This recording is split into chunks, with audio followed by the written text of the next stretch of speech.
The usual answer is, I think I will be home next year. Every time I call again, it's sorry, I delayed a little. I'm sure next year I'll be. Step by step, I decided to do another journey. And in 1962, the plan was 2 years, 2 more years. I had been to Africa, I had been some places. So I said 2 more years I'll be home. And I planned even the sign up there on the door. You see, that I was supposed to be in Tokyo for the Olympics in 1964. Everybody laughs about it. When I finally arrived, it was 1971. Welcome to Seek Travel Ride, where we share the stories and experiences of people taking amazing adventures by bike. Whether it's crossing state borders, mountain ranges, countries or continents, we want to share that spirit of adventuring on 2 wheels with our listeners.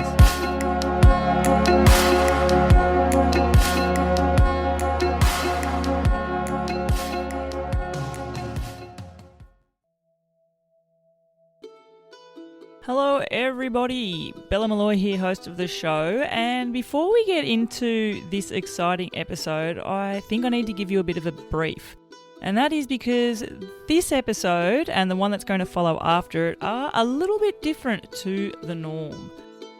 In the middle of September this year, I had the absolute pleasure and deep privilege to be visiting Heinz Stücke in person in his home in Hovelhof, a small village in northern Germany. For those that may not know about Heinz, he literally holds the world record for the man who has travelled furthest in this world, the most epic journeys. He has visited every single country and territory in the world and spent over 51 continuous years touring on the road. So to be able to be sat next to him in his house and hear stories from his journey was an opportunity I could not let up. I also was deeply appreciative of the fact that I had the amazing Lizzie Jenkins join me for this adventure, and Lizzie is a film director and she has actually filmed the recording, so keep your eyes peeled for the visuals of this encounter to come. But back to this specific episode. I sat down with Heinz in his home for the whole afternoon and we chatted his stories. Then when it came time to do the edit, there was something I couldn't just lift off my shoulders, and that was the fact that there were, of course, so many unanswered questions I still had. So fast forward a few weeks and I decided I would once again interview Heinz, but this time not in person. I would have to do it by means of a phone call, and I recorded that interview as well. All is to say, the next 2 episodes are actually going to be with Heinz himself and are a combination of the in-person interview and the follow-up phone call that I had with him. So you're going to hear 2 different recordings. The sound's going to be a little bit different. Obviously, in person is going to be a lot different sounding to the over-the-phone session, but both of them have amazing insights from Heinz himself. And I'm pretty confident you're going to be transfixed with his story. So with that all said and done, saddle up listeners and get ready to listen to part 1 of Heinz Stücke sharing his amazing experiences with a proper lifetime's worth of travelling by bike.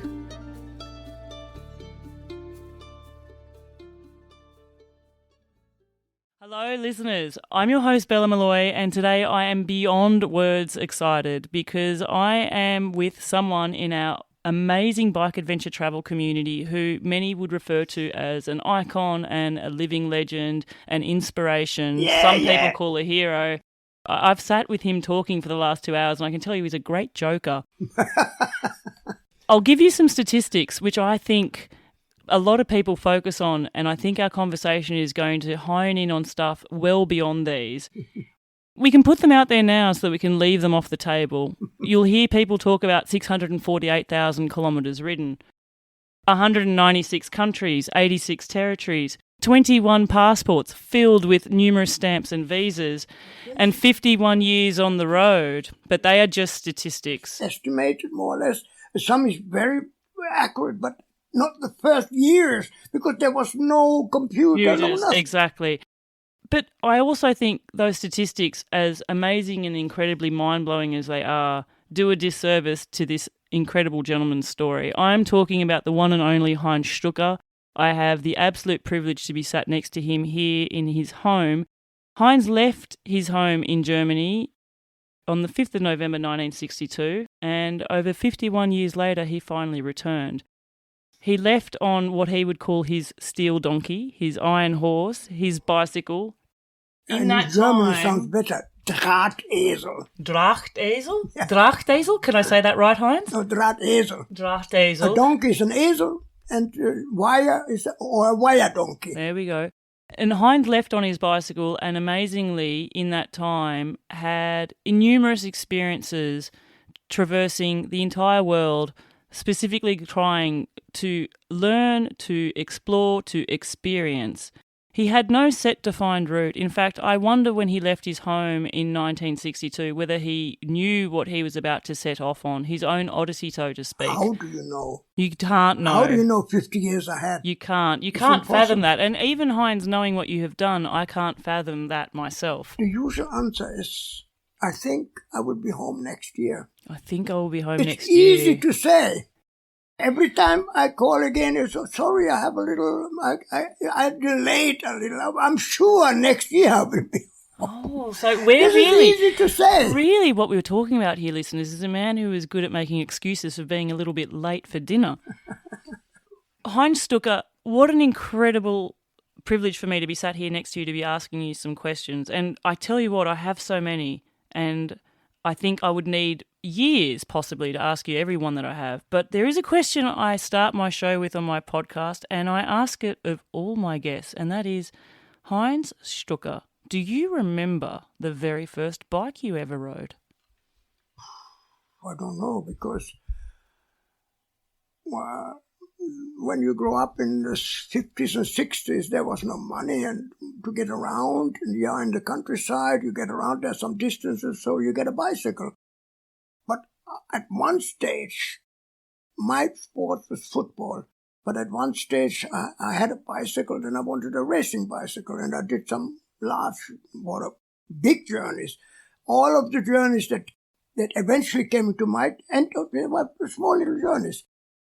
I went through apprenticeship as a tool and die maker. So you had, in those days, you get about 2 weeks holiday, that was it, and you went on your bike. And usually somebody came along and we went as far as we could go on a bike. But I had a green one once, I see it on pictures. But then after I finished apprenticeship, I instantly started to make it a bigger journey. So I wanted to go around the Mediterranean. It took up eventually 4.5 months. And I see this bike somewhere in early pictures. And I didn't even know it was a green bike. And at one stage I had a Miele bike, which was known. When I started, then I made one big journey of 1 year. I arrived as far as Sri Lanka. I wanted to go to South Africa, but I thought I'd get a lift on a bus, on a boat or something like that. But there wasn't really much going on. So I found a boat that was short in ship hands, and they took me on. And we went to Singapore, and it was a tramp ship. They got orders while they were on the sea. So the order was to go to North Vietnam to pick bananas and to bring bananas to Russia. And Russia was from the other side, from Vladivostok. And already we were back forth 3 times. And every time I tried to ask, what about getting into Russia? And so eventually I managed that somebody gave me the permission to leave the ship. The captain wouldn't want to let me go. I had to battle with him there was a Japanese delegation, the first time Japanese could go by Trans-Siberian train in 1961. And he gave me the permission because he thought I was going with the Japanese delegation. But so I went with them first to the first place. I started to cycle. I says, there's no route along the Trans-Siberian. To make a long story short, every time I was put back into the train, every time I got out again, every time I was put into the train, and then 3 days in Moscow, I was riding around illegally. I was staying in a campground, and then the campground owner, he found out that somebody let me into the country from the other side of Russia. And so he said, we must go to the interest, which is responsible for all tourism in Russia. And he said, what? Who gave you the permit? You come by bicycle? It's impossible. No, sorry, we have no plans for tourists that come on a bicycle. And so they took me to the next hotel. I had to buy the ticket, and I could say where to. I wouldn't want to go to Poland, back to Germany, because they had to have another visa again. It was all complicated. So I said, okay, Finland. And so they let me go. They put me on a train. They gave instructions to the train driver. At the border, I had money in Russian rubles, which they had given me on the boat that I wanted to change back. It was not possible. So they stopped the train just for me for 1 hour to telephone back and forth to them, back and forth. And eventually they said, okay, how? And I was back in Finland, but I didn't go back home straight away. So I went up to the North Cap just to make some more distance. And that was in 1961. So I was prepared for this kind of journeys, you know. Yeah. I didn't have an affair with a woman and it didn't work out. And I say, I'm not going to ride around the world or something like that. Because all people, they think there must be a reason that you start, no? Because it was little by little by little by little. Yeah. Every time I went small journeys, somebody came along. And nobody wanted to do it the second time because I was probably a dictator. I was riding too fast for them. So the next time, another one went along next time. And when I wanted to go around the Mediterranean, which was like 4.5 months, nobody wanted to go with me. So I was going to go alone. Because that's something I wanted to speak about, Heinz. Everyone talks about your 50-odd years on the road, but your first journeys, like you did take a significant journey around the Mediterranean. I think it was around... 4.5 months. And quite a significant amount of kilometres there. What you spoke about before, you were prepared to go on this big journey, even though in your mind you may never have comprehended you would be away for as long as you were. But the experience that you gained in that years before, it was like... It's almost like you start smoking. Yeah. And then you want a second one. It's like a drug. It was almost like that was your apprenticeship, and then you'd qualified for yourself to keep going. You'll hear Heinz using the word repetition quite a bit through our conversations. I think that really takes us to the world that Heinz grew up in. It was post-World War II in a small village in northern Germany where your adult life meant that you left school, took an apprenticeship and would face a lifetime of work on the factory line. Repetitious tasks day in, day out to earn your paycheck. When Heinz talks about those early years, you can sense how they really built the foundation for the way which he would travel later on. In some ways, the factory line that he was moving away from also, in a weird way, mirrored what he was doing. He was practical, he was patient, he was determined to see things through day after day, the repetitious act of pedaling his bike around. But unlike the factory floor, each day would be different. But you would call it an addiction then? I never worked in this profession in all of my... Although I have knowledge about metal and things like that. I know all about specific ways of copper, of silver, of silver and gold. What is heavier of those three metals? For example, nobody knows. And everybody says plum, of course, because bullets are heavy, no? But it's not true. Silver is heavier than plum. Is plum iron or... Bullets. Oh, okay, yeah, metal. Yeah. It's very heavy. And gold is even double as heavy. And it's 19 kilogram for one cubic. And the silver is a little more than double. Gold is double of it. It's one of the heaviest metals in the world. But you learn that in the profession. Those things you learn, and I could always use them while I was traveling. But in the profession, working as a tool maker, I never did once for a week because they were waiting for machinery and they wanted me to work with it, but the machinery didn't come. So 1 week we were just drinking and talking.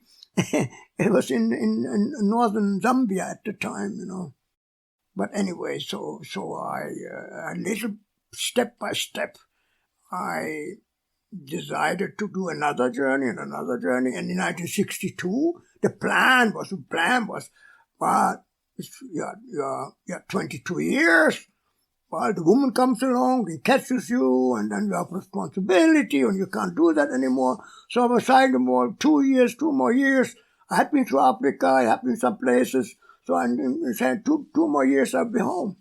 And I planned even to sign up there on the door. You see, that I was supposed to be in Tokyo for the Olympics in 1964. Everybody laughs about it. When I finally arrived, it was 1971.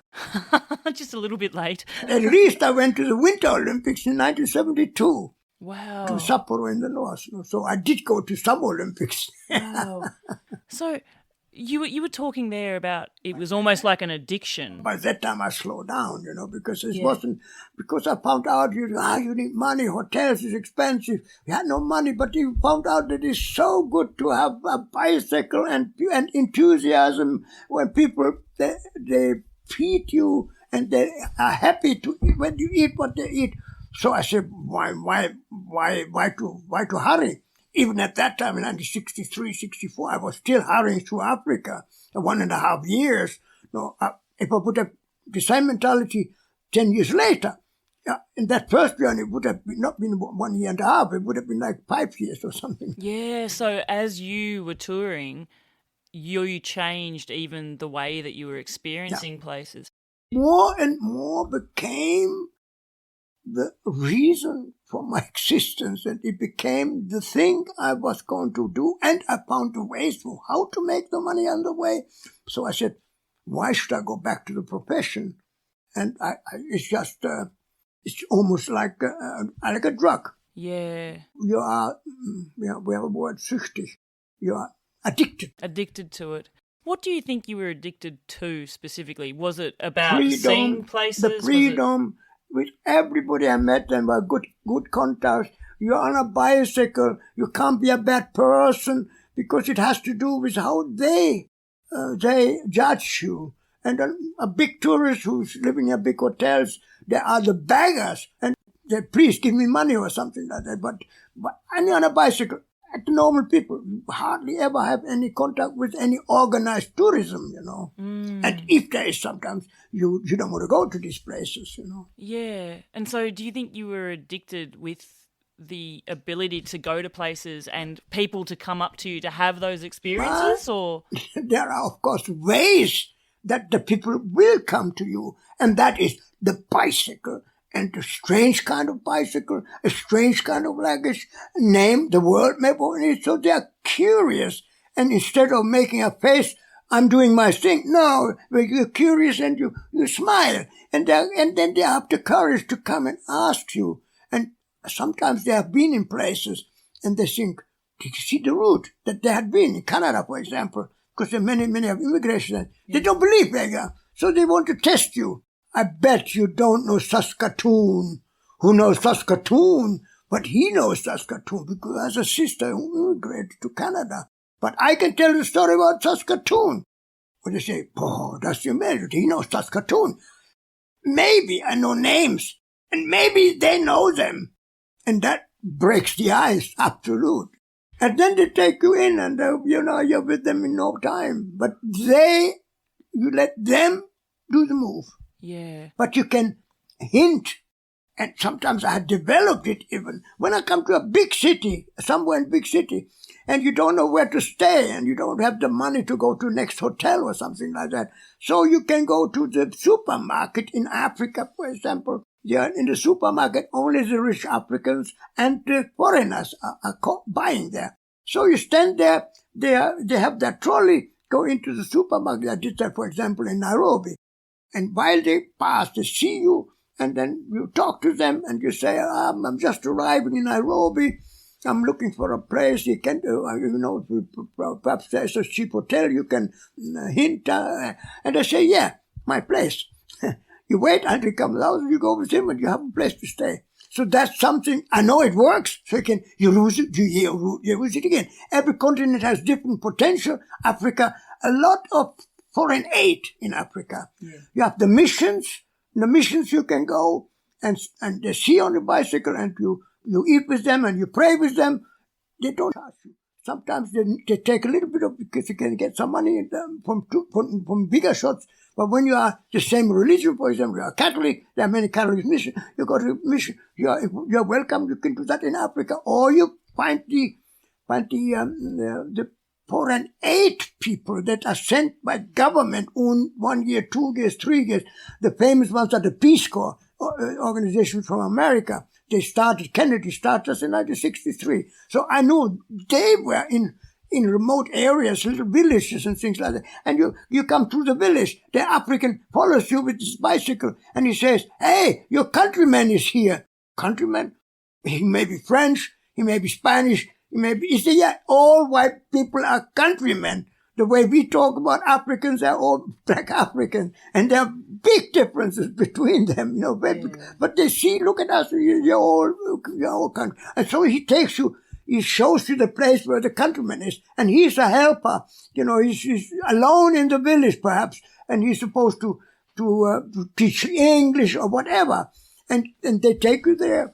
And he is so happy to have somebody coming there and they can tell you their difficult times. They have to help the people. It doesn't matter what you do. It's all waste of money because they are not capable, blah, blah, blah. It's like that, But that is Africa. South America is completely different again. You have the immigrant, a huge German community in all of the countries in South America. And they all have their clubs and their schools. And so when you come to a big city, you go to the German club. And you are with the bicycle there, immediately are with them. And you play football. They have their football teams. And you're better than them because I used to play football. I have to ask you about football. So you were saying when you were younger you loved football. What position were you playing in football? Position? Yeah, were you on the wing? Were you scoring goals? No, I was always a fighter. Front, back. That's the half position. Yeah. Half left, half right. But I was half left. Because every so often I was a right footer. But on the left, you have a better chance to go to a central position and then have a shot at the goal. But I didn't really matter because I usually had the ones that were served by me, Were you very fast? No, I was fight. Small people are dribblers. Yeah.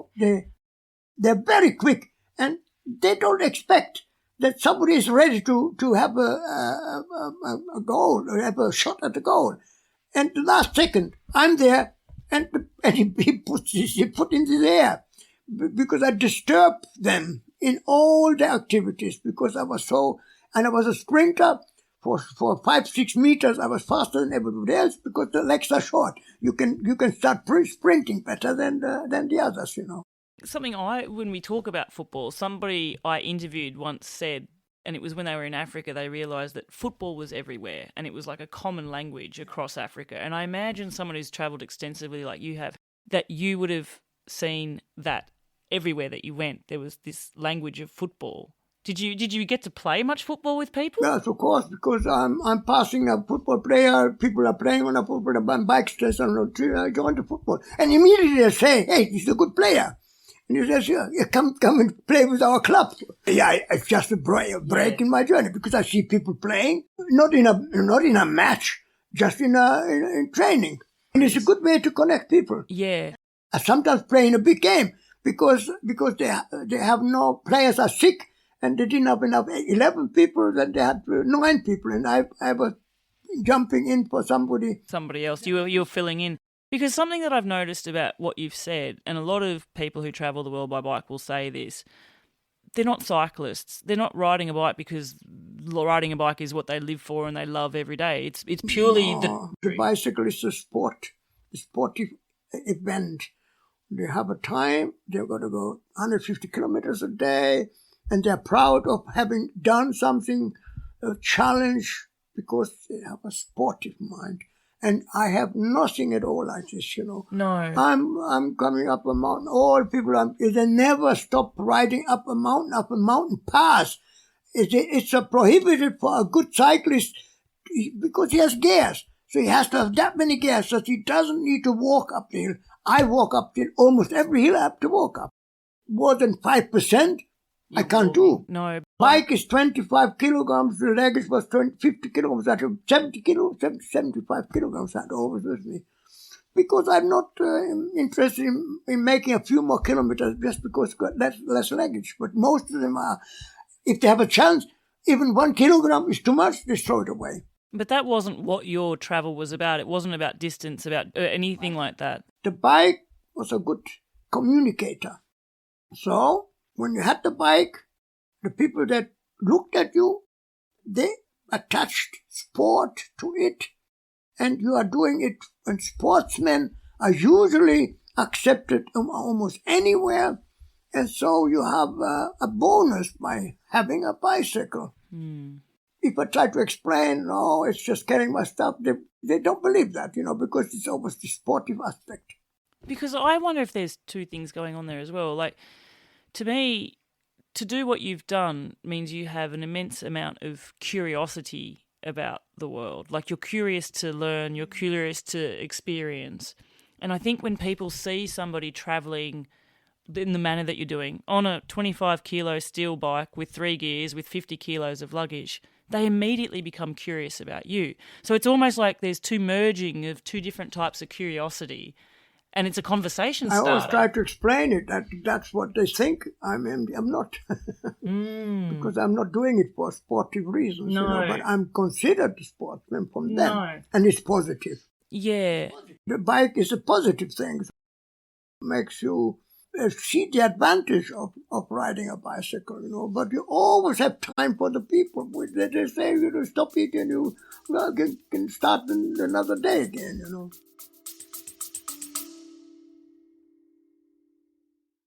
Hey there, adventurers. Are you loving the stories on Seek Travel Ride? If so, you can help the podcast wheels turning, literally. Head to the link in the show notes and buy me a coffee. Every coffee fuels this podcast, supports incredible guest stories, and keeps the adventure alive. So go ahead, click the link in the show notes, grab me a virtual brew, and let's ride on together.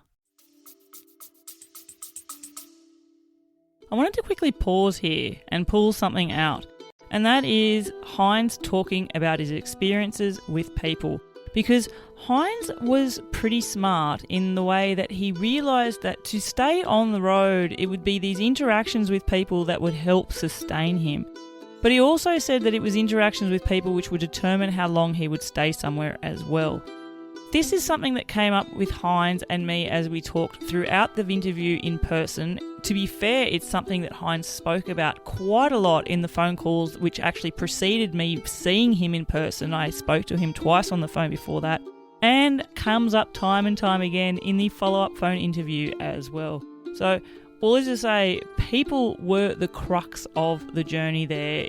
If you want to make it sound a little bit cliche, people were Heinz's compass. They determined where he went and how long he would linger in a country for. Something, actually, listeners, because I spoke to Heinz a few times on the phone before coming to meet him in person, and I remember something we spoke about during one of those calls, Heinz, was the idea I had said to you, how did you determine how long you would be somewhere or where you would go or how many days you might stay somewhere? And your immediate response was, it all depended on the interactions and it depended on the situation. So if you were riding through somewhere and you met someone interesting who invited you to stay at their house, you might stay 1, 2 or 3 days. Even you go backwards. Yeah. I've done that. And you have done that. So you have actually turned back to stay in somewhere. Argentina on the coastal road, 3,000 kilometers from Buenos Aires to Ushuaia, on the coast, on the Atlantic. Normally they go on the other side. It's more interesting. So some car stopped. I was just under a tree, and he had a pickup, and he said, "Oh, you are one of those famous globetrotters, and I've always wanted to meet some globetrotters, and please come to my house." And I said, "Okay, put up on, 300 kilometers. We went inland, almost to the Andes, where he had a hacienda, and I stayed 5 days in a hacienda. It's fantastic, no?" Yeah. Yeah. And he drank alcohol while he was traveling because he said, "I can't drive a car without wine." How did you feel about that? I said, "It's not my problem.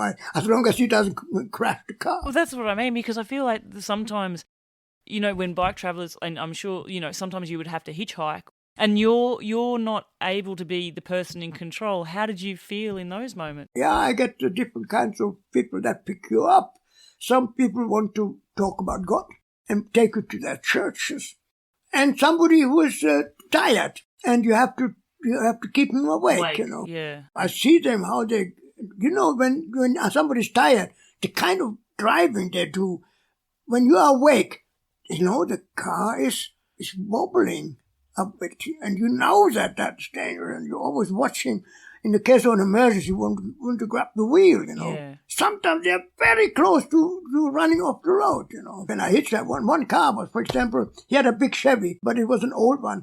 So he was riding, his maximum speed was about 70 miles, 120 kilometers.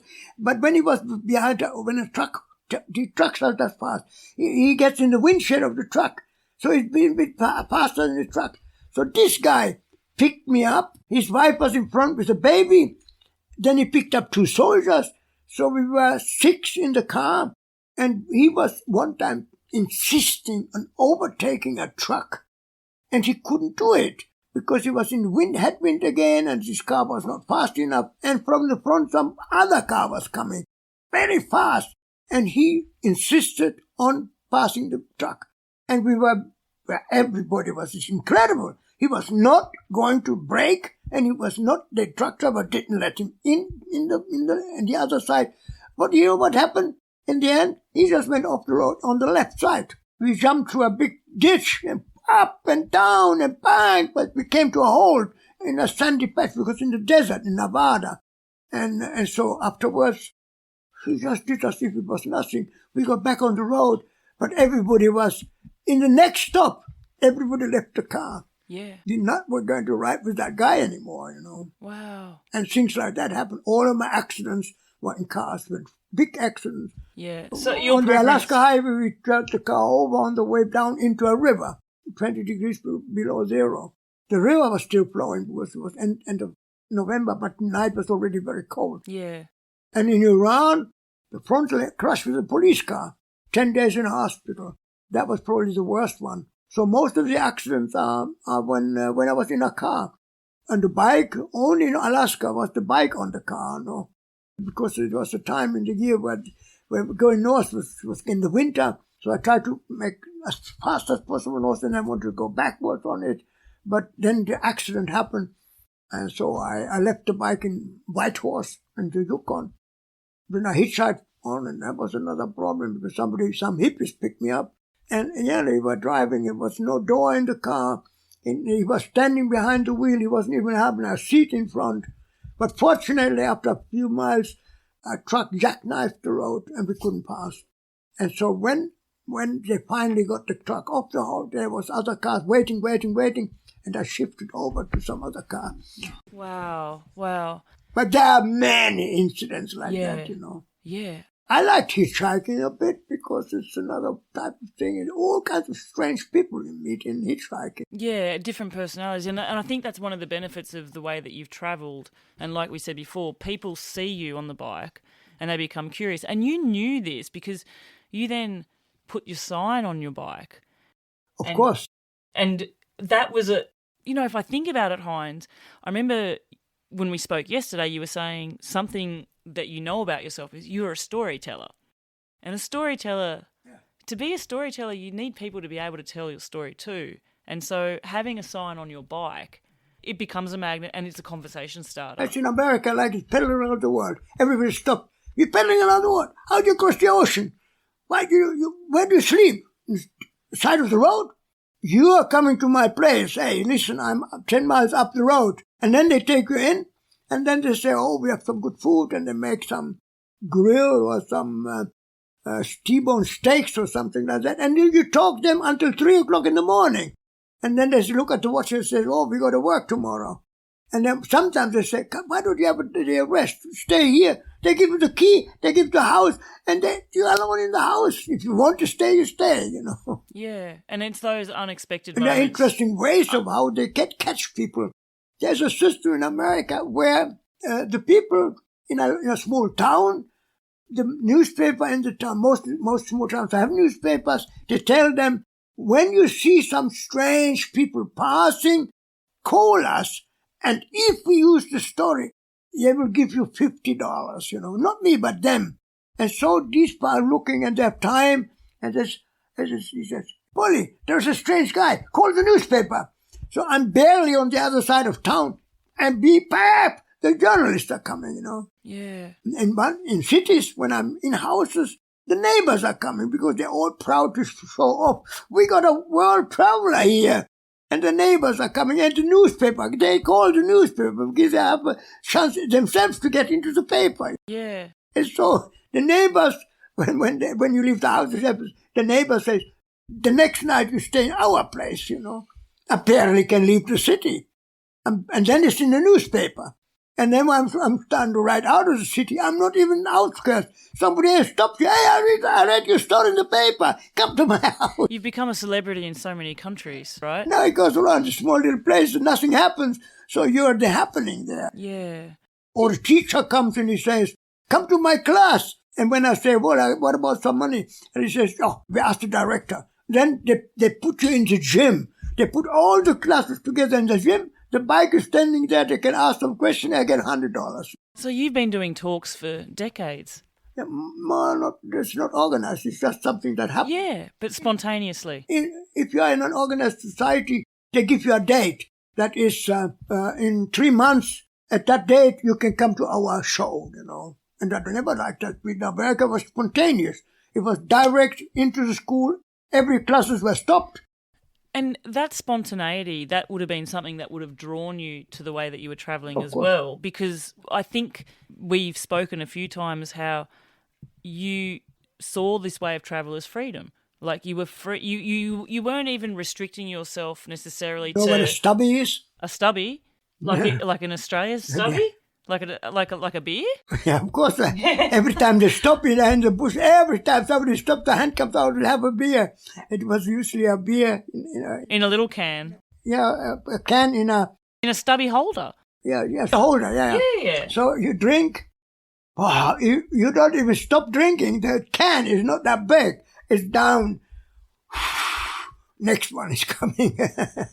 Oh, you like our beer? You like anything. You're drinking, you like anything, Heinz's story of Australia always make me smile. I have to ask, because we've just gone there and I am an Australian, it does occur to me that the first thing that you think about with Australia is that someone's handing you a beer. Mm-hmm. Australia was a country you crossed a few times, and it's a big country to cross too, isn't it? Well, in 1973, I arrived there with a boat from Hong Kong. Going to Sydney, I started riding up. I didn't know it at the time, but I did the right thing because the winds are steady from the southeast. So you ride a tailwind all the way up to Townsville, to Cairns. And then I didn't go on to later I went to the Cape York. But then from Cairns I went inland, Hudson and Mount Isa. All tailwind, all the time until I came to Treeways, and then at that time I decided to go to Alice Springs. Mm-hmm. Down the centre of Australia. I made a quick trip to Darwin, but only for a short time. It was just before the Darwin was wiped out. Cyclone Tracy, 1974. I think it was Christmas Eve. I was lucky in that. Others we lost all their stuff. Heinz was in Darwin not long before Cyclone Tracy hit on Christmas Eve in 1974. That was a huge weather event for Australia. In fact, it nearly completely flattened the city of Darwin, and nearly all of the buildings there were completely destroyed. Hearing him talk about that gives you a sense of how unpredictable life on the road could have been back then. He cycled across the country more than once through some of the most remote landscapes imaginable. And what's incredible is just how clearly he remembers it all. The people, the towns, even the wind direction. This next section is from our phone conversation, where he shared a few of those stories in much more detail. Well, once I wanted to go to Tasmania, and I wanted to take the ferry. And I realized that the ferry, they were full up, so I couldn't go. And so then I just started cycling from Melbourne, because the ferry used to go from Melbourne to Tasmania. And then I said, then I go and then I followed the Murray River. And I entered Thredbo and some places. And then from there on to Canberra. That area in the Snowy Mountains, coming up from Thredbo, from the Murray River, that's quite a climb. The high mountains, what do you call the mountain range there? The Snowy Mountains. Snowy Mountains. Yeah, okay. I actually lived in the Snowy Mountains, Heinz, for 14 years. It's some winter sport there. There is. It's one of the only areas in Australia that you can do winter sport. Once I went there with my family in Australia. They used to live in Melbourne. The Cowles, they're my family in Australia. Where did you meet them in Australia? They are teachers. Both of them were teachers. And they had a family. And they get a sabbatical year. You know, they take a year off and then they had a caravan, a Toyota, and pulling a caravan. And I was in the Barclay table when I met them the first time.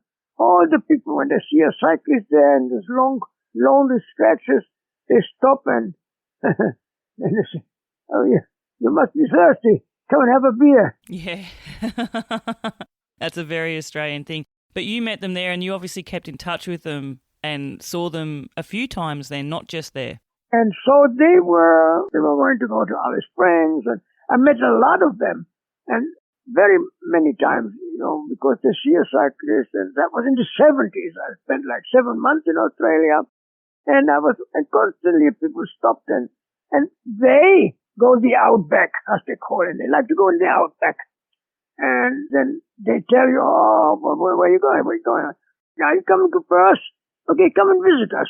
Are you going to Melbourne? You know, Australia has 5 big cities, and that's where 80% of the population lives, or 90%. And you meet them always in the outback. And whenever I come to the cities, I had already a place to go and to stay. And the Cowles, that was the family in Noble Park, a suburb of Melbourne. Sort of, they became my family. You rode 25,000 kilometres in Australia, 386 days, so over a year, really. And you rode the Gun Barrel and the Tanami track. Do you know those routes?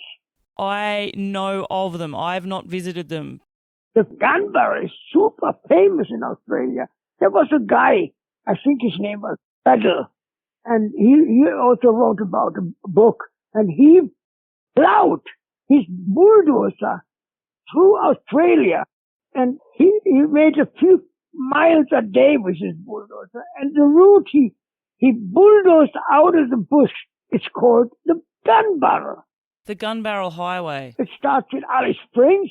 Yeah, and it goes into WA, Western Australia, doesn't it? And it goes to Walloona in Western Australia. The west, the Olgas, and then you have a series of dunes where he had some problem. He got up and down and up and down. And then you go to a place called, what's it called? Giles Weather Station. Yeah. And from there on, I moved south on the way to Warburton Mission.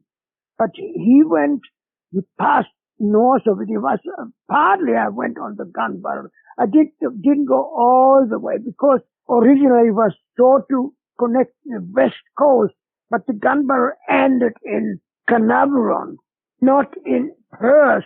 But my goal was Perth.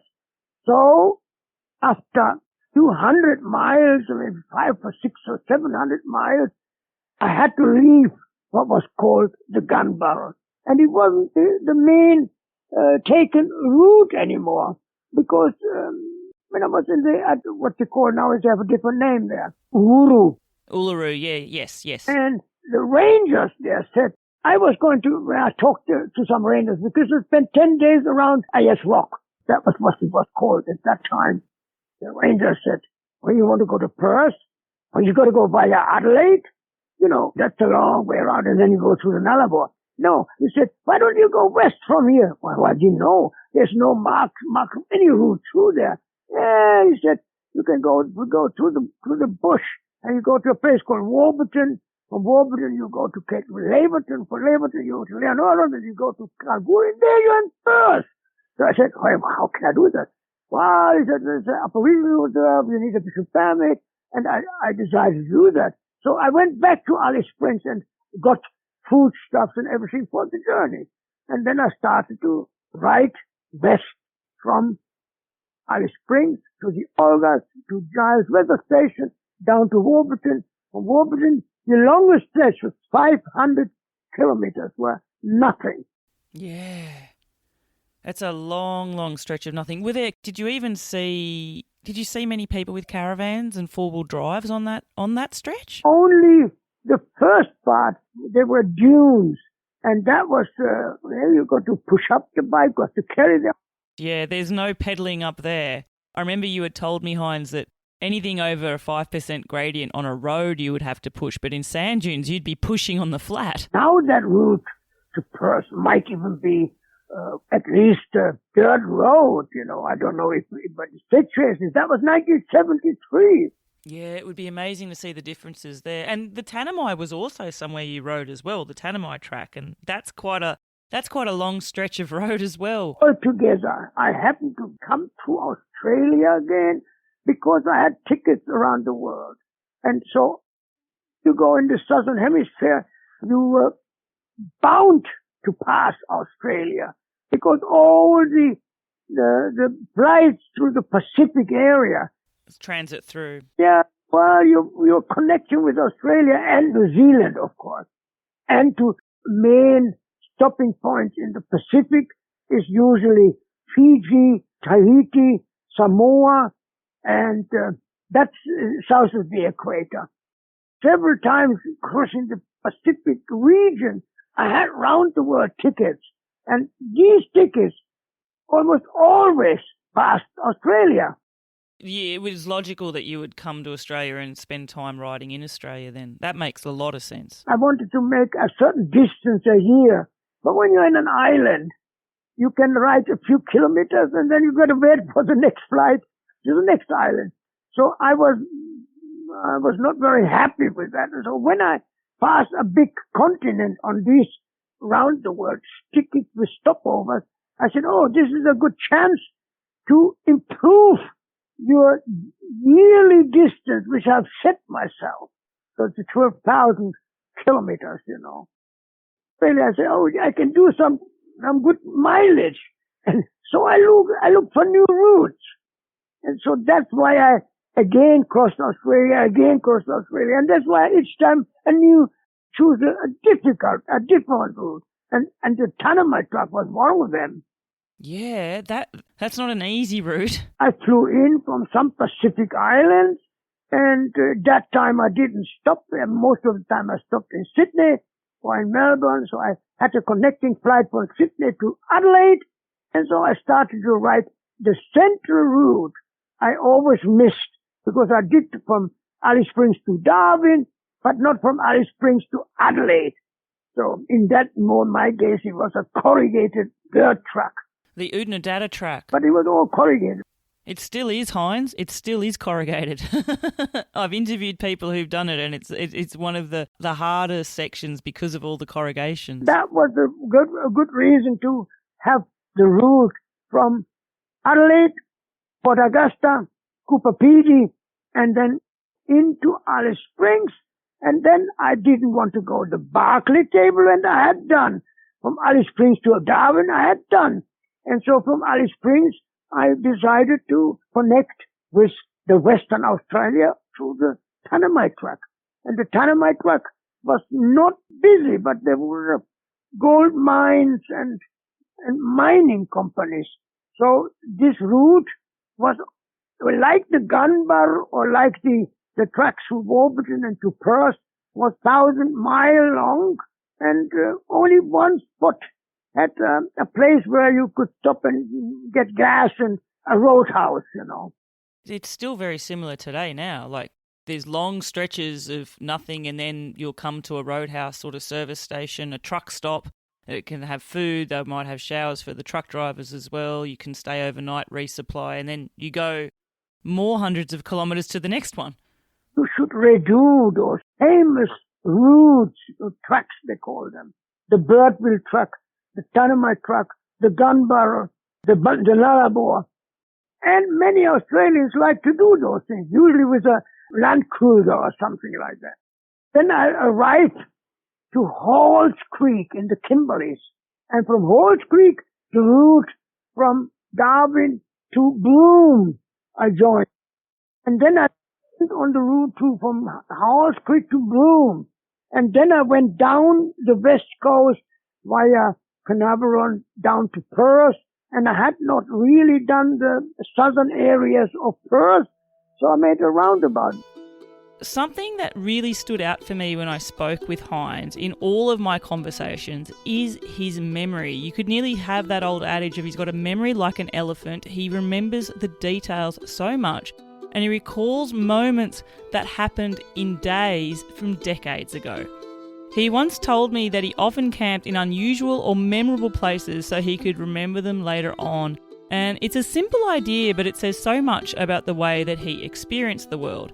He was fully present, he was always noticing, and he was wanting particular moments and places to stay with him. So this next part in our in-person conversation goes into that idea and captures Heinz's thinking perfectly. Basically, nobody would do that, because it's just sandy areas. Did you take that on? I went back to Alice Springs. I needed a permission because it was Aboriginal territory. Yeah, you need permission to cross their land. Permission and things like that. And then I got information, and then as such, I just went. First at the Olgas, I climbed one of the rocks, and it was a beautiful view. And I said, look, and I found a little spot on top where I could put my tent. So you know what I did? I left my camera up there, went down to my bicycle, and I had to go back. And so I took my tent and everything, and I put up my tent on top of the Olgas. Did you do that? So hang on, was that... Because I've read that, and actually, I think I've got it down as a quote. I've got it as a quote, and I'd actually like to read that. I found that my memory worked much better when I could associate an area or incident with the physical hardships I'd endured in each case. Sometimes I would have deliberately slept in unusual places in order to keep a particular spot more clearly in my memory. If that was legal or no, I never knew that I was there, because you do the way that they know that you're there. You got to be late at dark, you got to be early before the day comes. And I do that with my camping spots as well. It's important that they don't see you from the road. So you would specifically seek out unique spots because you knew that you wanted to be able to recall being in that specific area. For that reason, it's monuments, for example, on top of the Temple of Jaguar, on top of the pyramids, in the back of a church or something like that. But it depends on, first of all, most of you have some, some guidebook of the country where they will tell you this and where you can sleep and what you can do. But I don't really follow it, but I still have the knowledge about it. So you have knowledge about the country, and the Lonely Planet in books were quite good in that respect. Yeah, I was just thinking, Heinz, maybe we need a Heinz Stücke travel book. Imagine that. I never was a writer. Well, you have written a lot of journals. Storyteller. You're a storyteller. Heinz, a country like Australia and the tracks that you did, connecting the remote regions on these big tracks, it's very different to, say, when you're in Australia riding from Melbourne to the Murray River to Thredbo to Canberra. Did you ever have a preference for being more in the isolated places than in the other places? Like, were there ever preferences with your travels? You were talking there about wanting to do these big tracks. Were they more of a pull for you than, say, not so much city riding, but more coastal riding in Australia, for example? Well, I want to know the country. So when it's the first time in a country, I want to go to the mainstream. So I go to the places that matter in our country. Start with the capital in our country. For myself, I make publicity for myself, newspapers. It depends on what continent I'm in. In South America, you got the Germans. In Australia, you got the aid people or the missionaries. In Asia, you got cheap backpacker hotels. So every part of the world has a different approach. But so I start in a country. Then you have to know, how long is the visa? How long can you stay? So I want to know in a country the mainstream, not a feat of difficult climbing Everest or something like that. Many people have their idea. They are sportsmen and they want to do a route. They want to do the Trans-Canada. They want to do the Trans-America, the Trans-Pan American Highway. Many do it for sportive reasons. But I want to know the mainstream in a country. And so you begin, if you can, you begin with the capital. You familiarize you with the situation. You make a bit of publicity, and you ride around the country. Oh, I saw you in the paper. Hey, what are you doing here? And then that's the second most important part, is people in the country.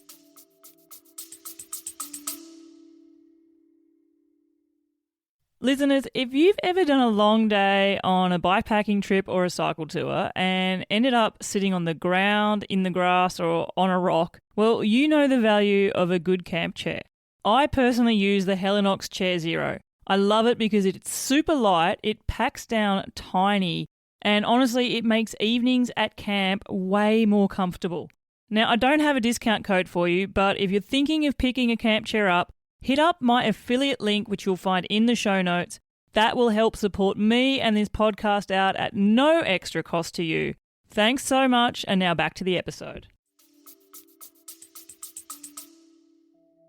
When it came to funding his travels, Heinz was pretty resourceful. These days, we'd probably call him a content creator. My goodness, how many followers would he have on Instagram? How many subscribers to a YouTube channel? But back then, they didn't exist. There was no internet, no Instagram, no computers, no YouTube, no smartphones. Heinz created printed booklets filled with his stories and photographs, and he found sponsors to help with the printing costs of them, which he would then sell on as he travelled to people that he'd meet in a brand new country, and it was those funds which would help sustain him through the leg of the next journey. Journaling is something that you've done, and I've seen here in this amazing place full of so many memories in different visual memories, in pictures, in slides, in paper maps with routes, and you've got your journals. When did you start journaling? I started writing. It was only because of necessity. And what was that necessity? Necessity is somebody, I want to tell you a story, and they have their reporters. Where some magazines don't have reporters. They tell you, we pay you, you write the story. And that was the origin of the booklet in San Francisco. I sold it. That magazines are there on the door. There's the 4 times cover of the Bicycle magazine. But I had to write the story. 1 week I was sitting in the park in San Francisco to write the story. These are the covers of the Bicycle magazine. These made me write. And I had 1 week to write, and they used the 3 covers. That was the beginning of the booklet. Yeah. I had a booklet, but it's just a few statistics. Yeah, and the booklet, because I've got the booklet, and you sell the booklet now. And listeners, you 100,000,000% need to... I will put links in to how you can get in touch with Heinz and get yourself a copy of it, and it will give you the immense sense of wanderlust. Because that's a really important element of your travel. But also, that was a way that you were able to self-sustain and fund your travels too, wasn't it? I tell them how to make money. There are 10 different ways. Hey, come on. All kinds of ways, you go to a pay, and the newspaper coming. And the newspaper have money. So when they want to take the story, hey, come on, give me some money, Yeah. And the booklet was simple. I had a very small one, 4 pages. And I started the first one in Cape Town. Again, with the idea to people ask the same question. So you answer the same question in 4 pages. And you make a picture there, and you give it, when they talk, here's more statistics. But the booklet started out quite small, and then it expanded. Expanded properly, but it stays that way, was the way when they asked me to write, otherwise I wouldn't get the money. Okay. So is that why you wrote your journals, or were you journaling before that? And to have a proper booklet, I could always do one in a rich country. I never do that in a poor country. In a rich country, you go to companies and you say you are printing 10,000 and you distribute them in the country, and they said, please put a courtesy in it. And I went in South America, I went to German companies. In the entrance of the company, there was a person that a reception, but the reception are locals, So I speak Spanish with them, but you are from Germany. Ah, you are German. Our boss is German. So they said you up to the 2nd floor, the 3rd door. He go there. Instantly, I was at the boss of the company. Mercedes, all the big companies have their representatives. Yeah. And so they go in. What can you do? You're from Germany. They talk a little bit. You're traveling around the world.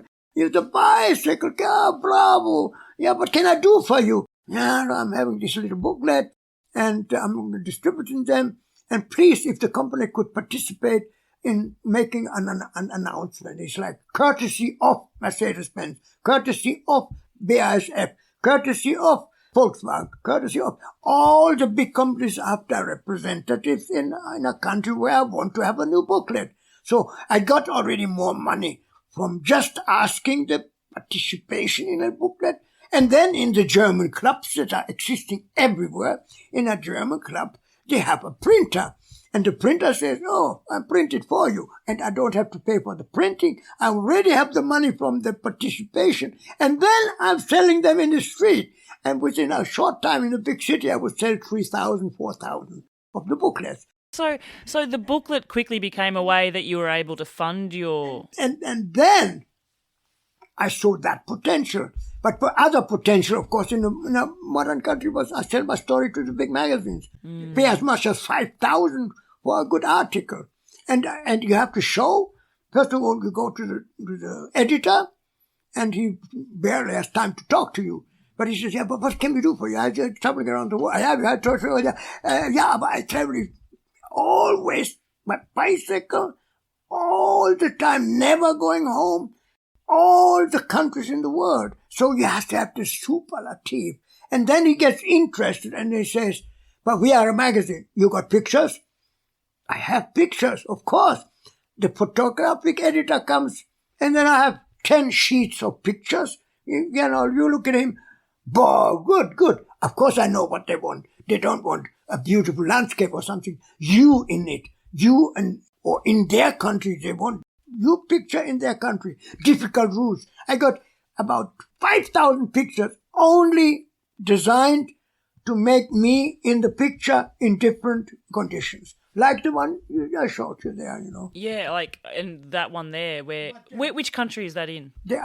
I got now a big hard disk which has about 600 pictures, only bicycle shots, This picture here, though. Yeah. Which country is this? It's in Iceland. It's in Iceland. Yeah, Iceland has hundreds of waterfalls. Wow.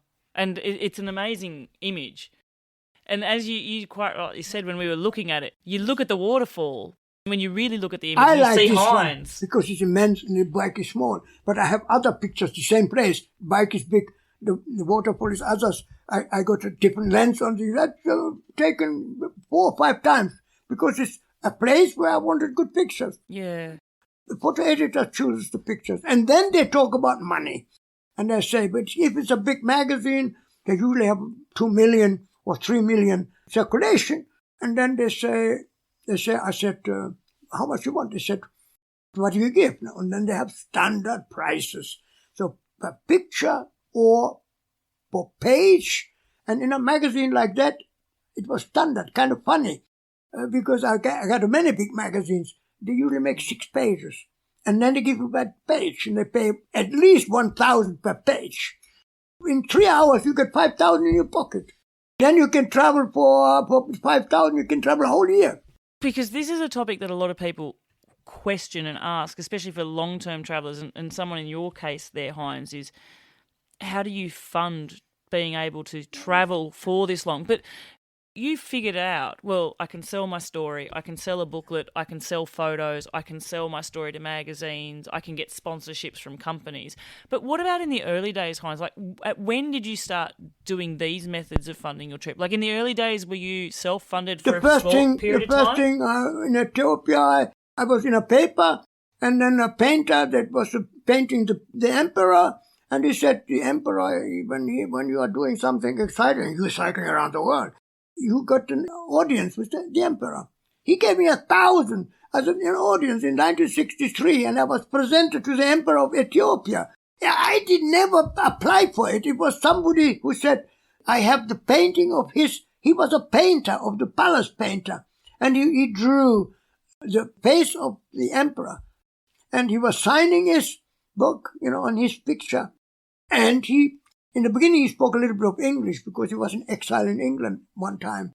And but he said, "How you speak English? How do you come to my country? Very difficult in my country," or something like that. And then they translated it, and it was like 5 minutes or something. And then because other people were all waiting personal audiences because they had petitions representing groups, representing villages. They have to go to the emperor who present it, and but the emperor gives instructions. And something that struck me there, what you mentioned was you're doing something unique, you're cycling around the world. I feel, and listeners, you might agree with this, because, you know, when I'm presenting stories that are about people travelling all over the world, you feel like what you're presenting is normalised and a lot of people do it. And I know that we see more people doing it. I'd love to know from you, Heinz, what was your experience of other bicycle travellers on your journey? And if you think of when you first set off from 1962 on this long journey to what you would have experienced, you know, in the last 10 years of your journey, were you suddenly seeing more people travelling in this way? Yes, of course they change, but they have many sources of information. But they think I have the answer of something secret or something like that, because they have many information, and I can tell them my way, but it's not, if I tell them my ways, they say, "Oh, you can't do that. Can't approach people, can't try to sell your story in a magazine. How do you do that?" It's all part of when there's a chance, you see what situation you're in, and then what does the situation allow you to do when you are in a city and many capitals, I've decided from the beginning I should be staying in a capital at least 2 to 3 weeks, because you have to get permissions, you have to go to your governments and things like that. And if I want to make the booklet, I have to make it in the big city. And so there you learn about the country and you get insiders information. But nobody who travels like that, he can't do that way. He hasn't got the patience. He has to have this initial money, because sometimes the money is not simply coming forward, you know. And all of your expenses have to be what they call shoestring. That is what they think. That is not the case, because you get money, but you have money I had money made in Japan for 5 years of travel, 6 years of travel. Shoestring, you know. And what does shoestring mean for someone like Heinz Stücke? Like, what would you estimate you would have spent? Absolute necessity. If you can manage to get invited to eat, then you don't go, because many people, all of them, they're hungry and they forget everything. And now I got to eat now. The arrogance, you know, but you can wait. And the longer you wait, the better the food tastes. That's a good little hack, everyone. Just stay hungry, and then food is awesome all the time. And Heinz, one thing about the Seek Travel Ride podcast is I always have to mention food on the show. Yeah, of course. I want you to tell me some food-related story from your travels. This feels like a ridiculous question to ask someone. I'm not one of those weirdos who insist on eating the most extreme food and they have guidebooks. Oh, you eat ants or something like that. They want to eat spiders. Very famous spiders you have in a city, a place called, I forgot the name of the place, but it's not far away from Peng in Cambodia. And they have tarantulas. Yes. Where they are edible, obviously, because somehow the natives have eaten it. But then it becomes known, and many tourists go there to eat tarantulas. But you're not after doing that. No, I went there. I was in the morning. It wasn't the time where I wanted to eat tarantulas. But I took pictures. They were stacked up all over the place. And they had grasshoppers. Also, you could have eaten grasshoppers. And in the side of it was a place with cashew nuts, cashew nuts have a beautiful fruit underneath. And it was breakfast time. I said, "Look, you can have your tarantulas. I'm going to eat the cashew." I didn't do it, but I didn't need to do it because there was no necessity. But it was the curiosity that people always talk about this place, about the tarantulas, But I think some of the best food that you have, it's like, because at the other end of the extreme, when you're talking about guidebooks saying, "Oh, you must go here to eat the tarantulas" or something like that, I think some of the best food though isn't going to be served at a restaurant. It's by a person cooking for you. If you don't know what it is, It doesn't matter. You eat it. Yeah. The Chinese are good in hiding what it is, because they hack everything small and it's hidden in the rice and things like that. And before you know it, you're eating shit, you know. You've eaten some bad stuff. I could eat everything except everything that walks, except the furniture. The furniture, the pole of the furniture. When you were saying, you know, when you're hungry enough, the food tastes better, I think sometimes the best foods, to me, it's not like Michelin star food. It's just simple food cooked for you really well by someone. And like peasant's food or something could be something that I would think some of the best dishes originate as peasant dishes. What about yourself? You've got to be careful. You get the shits very quickly. Yeah, food poisoning. You have to be a bit watchful where you can buy it. Did you have a lot of issues with, you know, did you have a lot of food poisoning or those sort of stomach issues? You get this immunity that fights. Look at the pigs. The pigs are in the dirt and eat everything and they get fat. They must have another kind of stomach inside but gets rid of what is not usable. I have basically a good digestion. What was the worst type of illness you would have had to face during your travels? I, first of all, never ask the highest, the greatest, the worst, cheapest. Look what I've done. Yeah. I'm an amateur. So, for me, what was the best place in the world that you went to? The best place is the world. Yeah. Oh, my God. I love that answer. I'm going to have that as a quote from Heinz. Where's the best place in the world you went to? Well, I went to the world. I went to the world. Did you, when you set off, have any comprehension that that's what you were going to be doing? That you would set off and all of... I don't think you can comprehend 51 years away from home, but did you ever have a comprehension at some stage that the world is what you wanted to see? Or a better way to phrase it, Heinz, is when did the idea to see the world come to you? A new day, a new country, it's changing, and this kind of curiosity and variety of what comes to you. Most people repeat. They're good at repetition because you need to be in work, you need to repeat because otherwise you make mistakes. And they get bored of repeating all the time. Oh, they make holidays and get away from it, go to the beach and something. But you can do it permanently. And I did it permanently until I'm here. I'm still permanently in my journey. I think I need to be Superman. Yes, when they know me, it's just I'm doing strange things.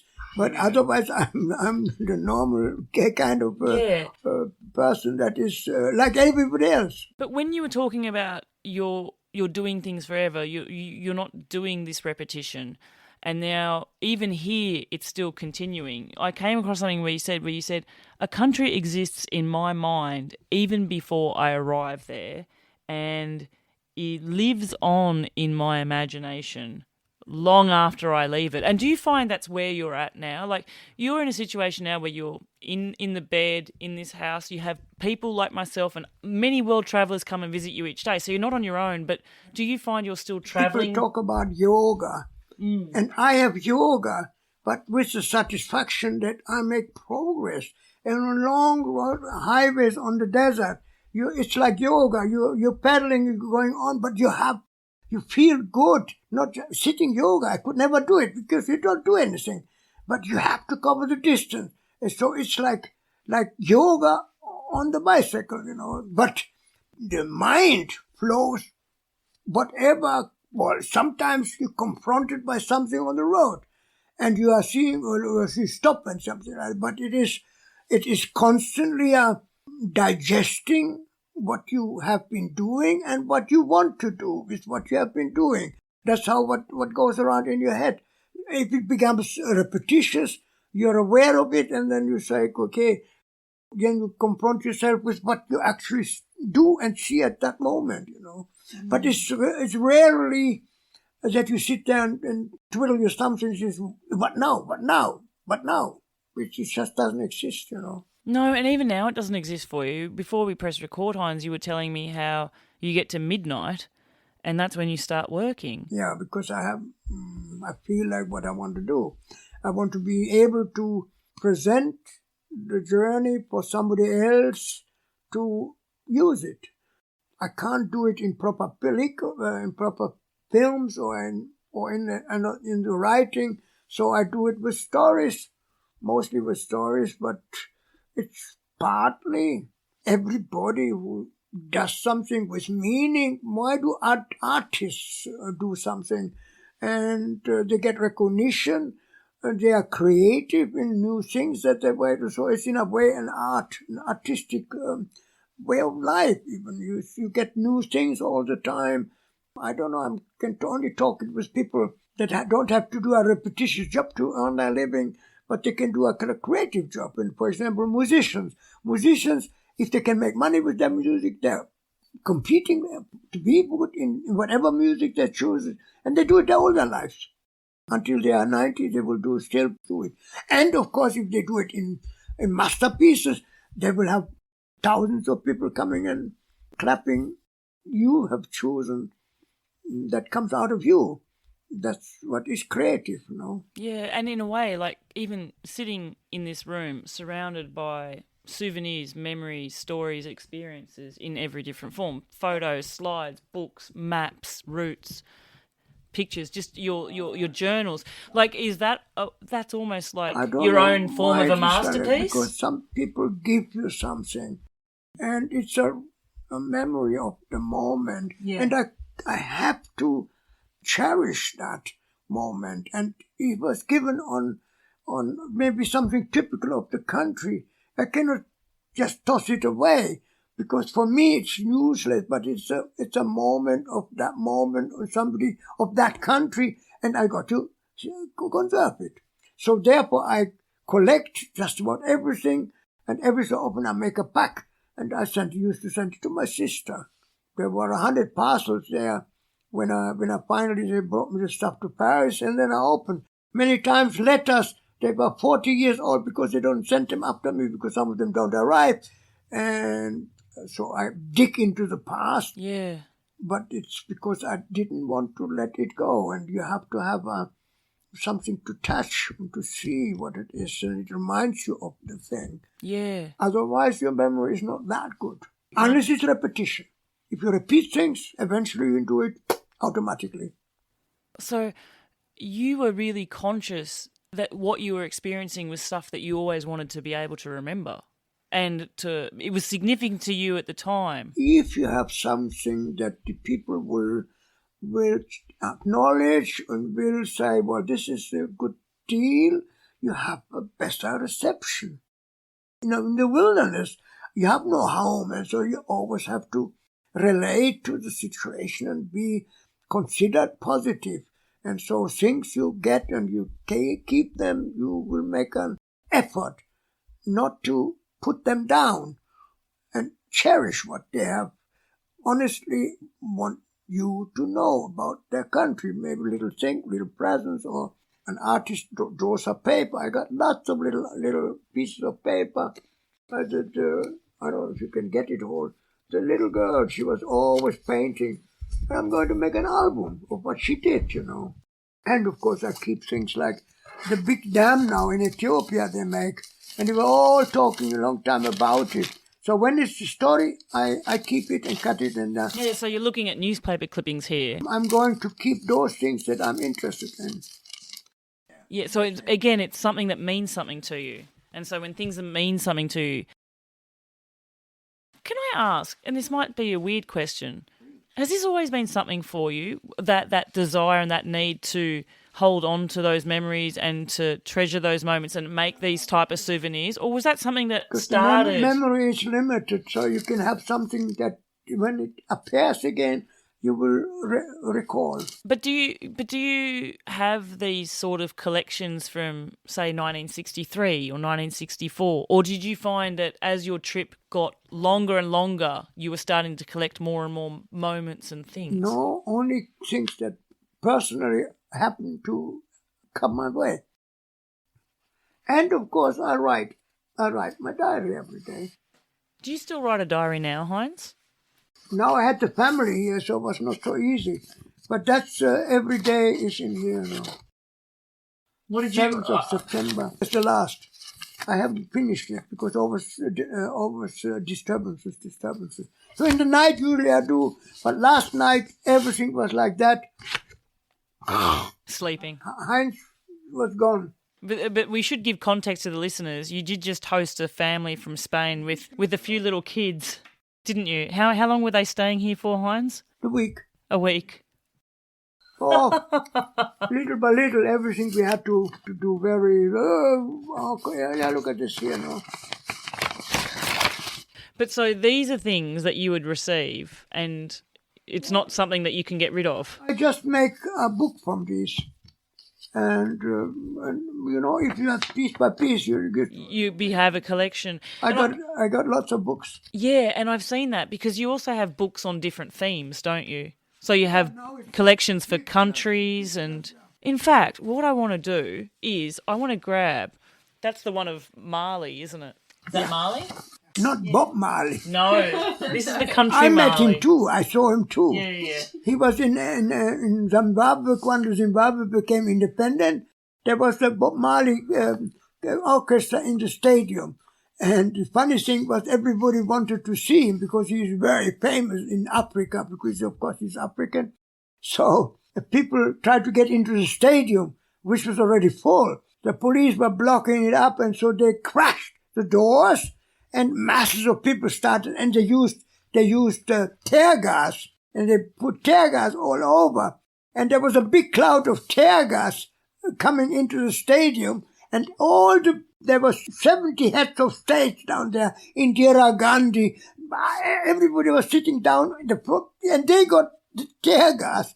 And Bob Marley was in the back, and they had to stop playing. They didn't even start playing, you know. And then it started again. And not much afterwards he died, you know.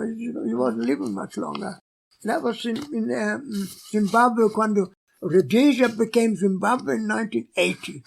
So you can always connect something with what happened. Yeah, I'll put them back up. I want to have a look at this book here, Heinz, if that's okay. Okay. I'm excited to go and look at all your photos as well. Oh my gosh. It must have taken such a long time to organise all of these. It's still being organised now. Like that's what Heinz said. Like every midnight until 3 a.m. he's organising. So you don't sleep? Well, I can do something, and I do it in the time what I can do, what has to be done. Some of it is when I'm out. I hope I'm out again sometime. Then I can complete the work. You know, some is some writing. I do the necessary writing, but like this. But then later, I hope to be able to I get norm writing is pretty good because we learned that as my profession. You had to write kind of block letters, you know. Okay. And you can write it pretty fast, and everybody can read it, no? No one can read my writing. Handwriting is like this, you can't read it anymore, no? I want to talk about, and listeners, for the benefit of those of you that cannot see this, Heinz, this is a book that you're preparing, and this is what you do. So this book is about the country of Mali. I systematically begin to do that with all the countries, you know. And I have them, this is just a book that I also had, and I can start to glue them in. And this is I can do while I'm in this position. Yeah. So I prepare the work that has to be done anyway. But the first few pages will have to have my root in Mali, will have to have my experiences in Mali, will have to have statistics, the country in 1979, what was the population, what's the population today, just official figures and facts about the country. And then all together, it is my time in Mali, my work in Mali, and the general period of 1979, which everything has changed so many times.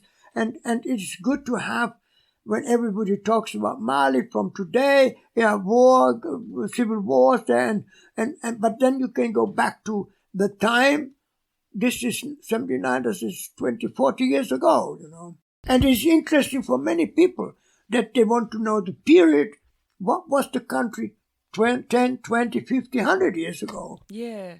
And so this is my moment of my journey in Mali. Yeah, and do you find, Heinz, like looking through these various photos. And this is very important to have them. Yeah, so that you can see them, because a lot of your photos are all slide film. Yeah, they were still slides. Yeah. If I was to pick an image here from this book, but do you find when you print the picture out and you put it in the book, can you look at the picture and transport yourself back to the moment? Yes, it depends on what kind of. I'm proud of the picture, or I could have done better, because it's all about photography as well. Yeah, and I've got to say, you deem yourself to be a storyteller. I also think you're a photographer, a photojournalist as well. You can learn. National Geographic, Geo, there are many magazines that are high professional photographers, and you see what they do, and you take some of the hints they give you, and then you have your own hints. Yeah, and you perfect your craft as you go. I mean, you had many years to do this, but if you give the camera to somebody who take a picture of you, forget it. They cut your head off, they cut your feet off. They don't look at the mouth, at the frame of the picture, because first of all, it's the background that you find interesting, and then if you want to sell your story, you think yourself into the picture. Where would you have to be to have a background so that you are visible? If you are in the bad background, you will not. And then eventually, when you see the result, they say, okay, this is perfect.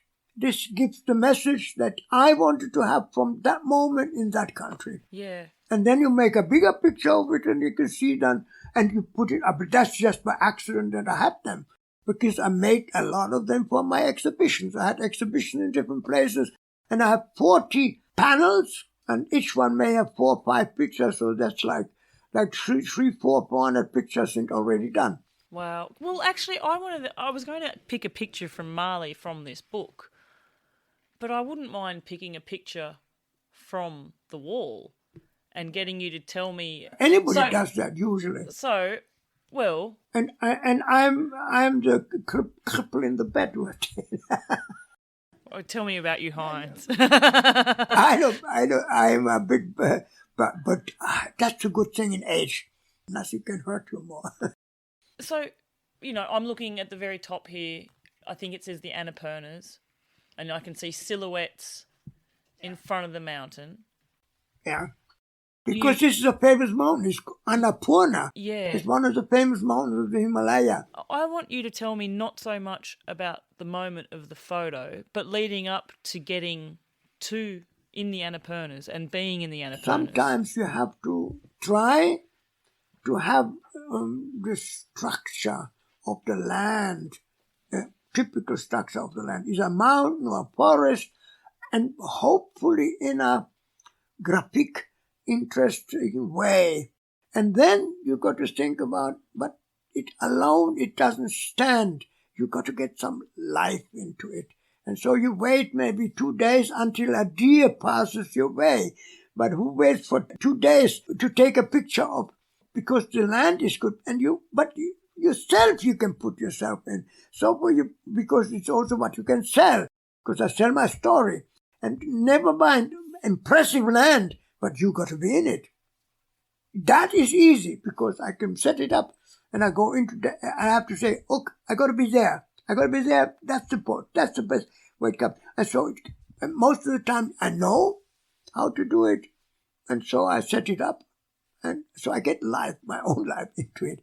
Because all you wait for, if it's heavily traveled, native people, I take native people, but I always keep the frame in mind, and hopefully get some movement. And many times in third world countries, there are people all over. Yeah, because you know how looking at a picture taken from, Mali in 1979 can transport you back to what you were doing in Mali in 1979. The world is forever moving at a fast pace. It's forever changing, and it evolves. And how it was in a moment in time, it never stays the same. But instantly you recognize the news that come. You associate it with your time there. Yeah. So if you could magically click your fingers and transport yourself to anywhere that you've travelled but in a specific year, where would you go? What year would it be and why? When the image can help to raise this emotion, it's the image that does it. If you look at one image, you go back into when you did it.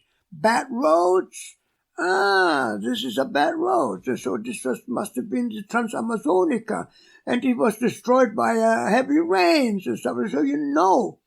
Yeah, I'm just looking at it now. So so you instantly, especially these ones here, because I've seen them.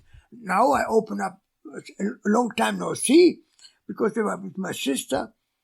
Their pictures completely new. But I know if they are photographically good. So I find it, and the country is there. But the place, I may not know.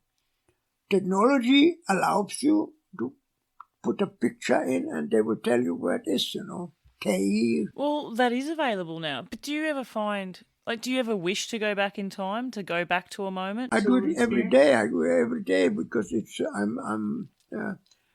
cow is grassing in the night, it comes up again, and so it comes up again, And when you're happy with the result of the picture, you look again and you get a good feeling out of it, Yeah. But because now I'm tied to the bed and it's limited, but I see so many times the same picture, maybe I don't like it anymore.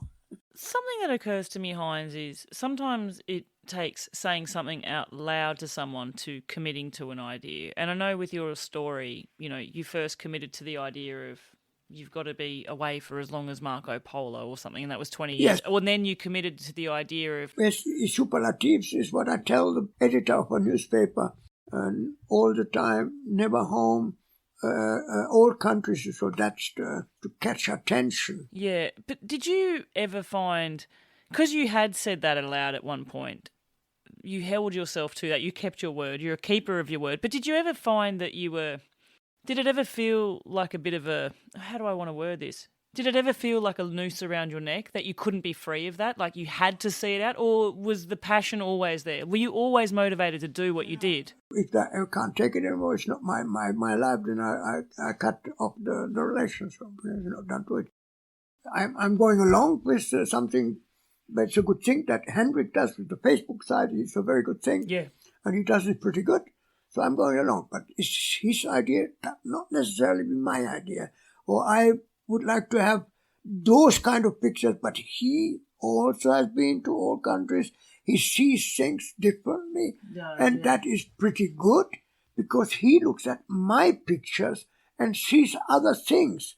And I like other eyes to see something in my pictures, and they choose it as there, what they think it's important to show. I don't think so. It's important.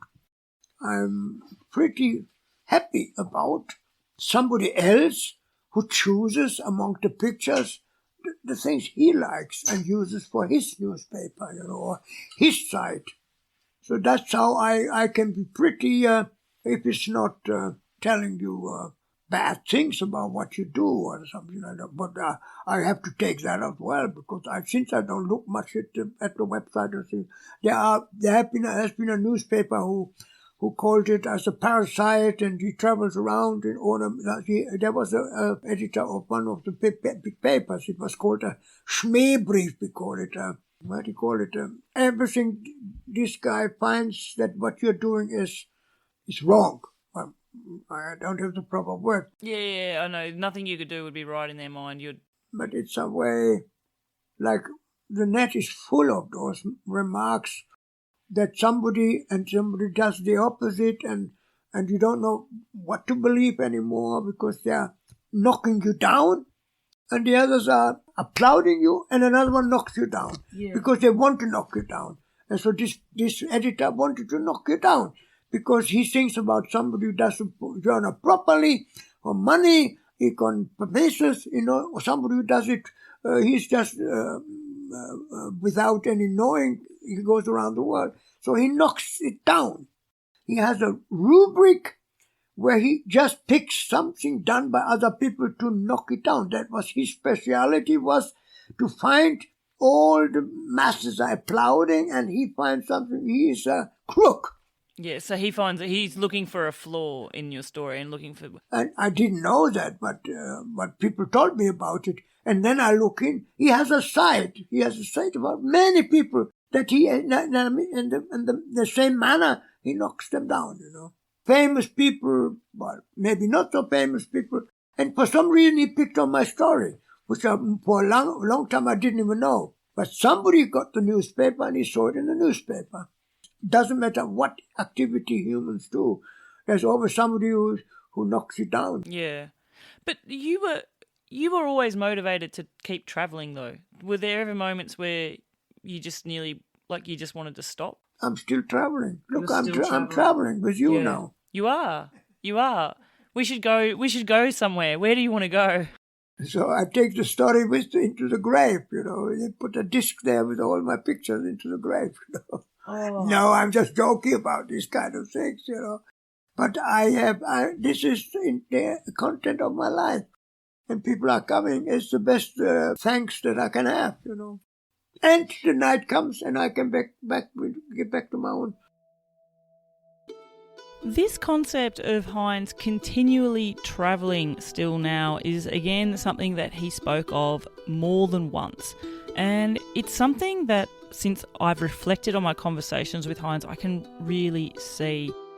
There's a part of me that looks at Heinz and understands exactly what he's saying, because as he identifies himself, he's not a cyclist. He was never doing this for sport. He was a traveller and he is a storyteller, and it is really ingrained in his identity. Now in 2025, Heinz is sadly bedridden. He is literally stuck in bed in his home in Hovelhof, and he has people who visit him every day and people who give him phone calls on a landline because he doesn't have a smartphone and he's not answering emails. If you want to get in touch with Heinz, by the way, you need to send him a letter. But he is still that person travelling on a bike. He spends 18 hours a day transfixed, working through all of his archives. He has hundreds and thousands of photos in slide film. He has some of them developed along all the walls of his house. He has books and books and books, filing cabinets worth of them, on every single country that he covered, with details from his journals. And then alongside that, he's got so many other filing cabinets full of maps that are hand-drawn out with his routes. And it's through his work, his 18 hours a day, going through his own archives, having people speak to him on the phone, having people visit him, that he is still well and truly embedded in his travels today. That line that he told me, where I was itching to see, do you miss not physically moving? And when he really put me in my place and said, but I'm still travelling now. That's something that still sort of gives Bella here a bit of goosebumps. And that's a fitting place to leave part 1 of my discussion with Heinz Stücke. I hope you've enjoyed this episode so far today.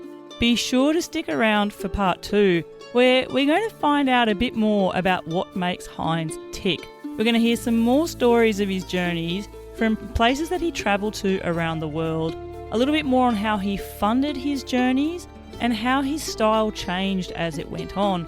And then I also get into the motivations for why did he leave in the first place? And then lastly, how would Heinz Stücke travel if he was first setting off in 2025? Well, as I say, we've got a great part 2 lined up for you. I hope you've enjoyed part 1. And also, don't forget to keep an eye out for the video that is going to come out, all about my visit with Heinz as well. And once again, I want to say a big heartfelt thank you to the amazing Lizzie Jenkins. Give her a follow. I have put her social media details in the podcast show notes. She's an absolute champ and she's sharing stories from our adventure scene. And I love everything that she does in this space. And if you have enjoyed this episode and the many countless of episodes that I have put together here on Seek Travel Ride, you can show your appreciation simply by going to buymeacoffee.com/Seek Travel Ride. Buy me a few virtual coffees, but more importantly, let me know what is it that you love about the podcast and where is your next bike adventure going to take you. And until the next episode, I'm Bella Malloy. Thanks for listening.